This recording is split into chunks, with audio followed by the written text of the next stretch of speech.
Како и кај луѓето, растенијата се подложни на болести и на штетници само кога се во лоши услови, кога се неухранети или кога се наоѓаат во состојба на суша, така да мерките кои што ги предлагаме произведуваат здрави растенија, наедноставно кажано. Ги спречуваат или ги отежнуваат штетниците и болестите да ги нападат. Тоа е првата предност. Втората предност е што дури во услови кај што немаме актуелна суша, поплава или други резултати на климатски промени, се зголемува едноставно природот.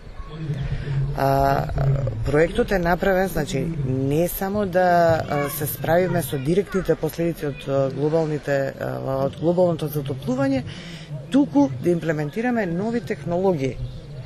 Ние ги чувствуваме и не ги чувствуваме.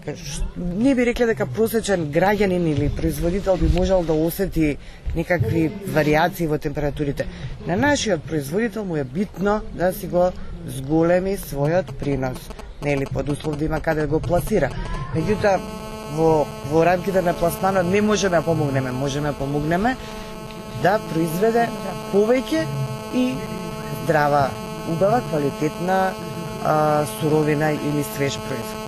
Благодарам. Име и презиме и функција? Гордана Попсимонова, работам во Земјоделскиот институт во Скопје, на проектот помагам во областа градинарство.